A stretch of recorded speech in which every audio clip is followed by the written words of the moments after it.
امام علی علیہ السلام نے فرمایا، حمد ثناء الہی کے بعد واضح ہو کہ ہر شخص کے مقسوم میں جو کچھ ہے کم یا زیادہ اسے لے کر اللہ کے فرمان بارش کے قطروں کی طرح آسمان سے زمین پر اترتے رہتے ہیں۔ اب ہم میں سے کوئی شخص اپنے بھائی کے اہل و عیال یا مال و منال یا نفس میں کثرت دیکھے تو رشک و حسد میں مبتلا نہ ہونا چاہیے، کیونکہ مرد مسلمان جب تک ایسا کمینہ پن نہ اختیار کرے جو اگر ظاہر ہو جائے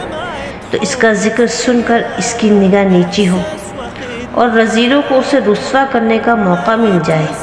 وہ اس کامیاب جواری کے مانند ہے جو جوئے کی تیر پھینک کر پہلے ہی موقع پر ایسی جیت کا منتظر ہوتا ہے جو اسے ضرور نفع پہنچائے اور نقصان سے محفوظ رہے۔ امام علی علیہ السلام نہج البلاغہ کے 25ویں خطبے کے پہلے حصے میں اس طرح ارشاد فرما رہے ہیں کہ ہر شخص کی قسمت میں جو کچھ ہے کم یا زیادہ وہ بارش کے قطروں کی طرح آسمان سے زمین پر نازل ہوتا رہتا ہے۔ اب ہم میں سے کوئی شخص اگر اپنے بھائی کے اہل و عیال میں یا مال میں یا نفس میں کثرت دیکھے تو اسے ہرگز حسد میں مبتلا نہیں ہونا چاہیے، کیونکہ مرد مسلمان جب تک کوئی ایسا گھٹیا عمل انجام نہیں دیتا جو اگر ظاہر ہو جائے اور جس کو سن کر اس کی نگاہ نیچی ہو یا دوسرے لوگوں کو اسے ذلیل کرنے کا موقع ملے، وہ کامیاب جواری کی طرح ہے جسے اپنی کامیابی کا یقین ہوتا ہے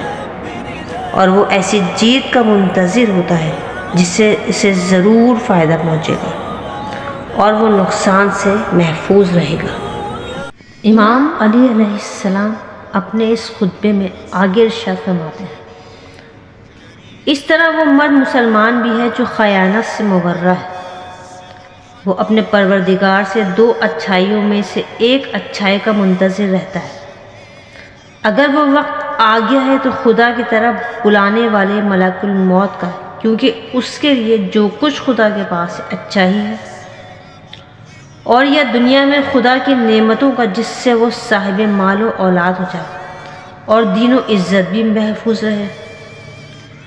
بے شک مال اور اولاد دنیا کی کھیتی ہے اور نیک عمل آخرت کی کھیتی ہے، اور ایسے لوگ بھی ہیں جن میں خدا دونوں کو جمع کر دیتا ہے۔ جس عذاب سے خدا نے تمہیں ڈرایا ہے اس سے ڈرتے رہو اور اتنا خوف کھاؤ جو خوف کھانے کا حق ہے، پھر غور نہ کرنا پڑے۔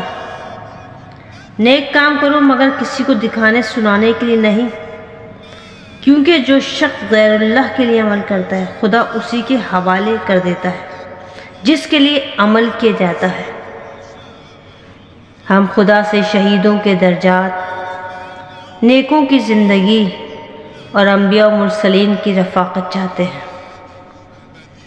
اے لوگوں، انسان کتنا ہی مالدار ہو جائے مگر اپنے قبیلے والوں سے بے نیاز نہیں ہو سکتا، انہی کے ہاتھوں اور زبانوں سے اس کا دفاع ہوتا ہے، اور یہی لوگ سب سے زیادہ اس کی حفاظت کرنے والے اور اس کی پریشانیاں دور کرنے والے،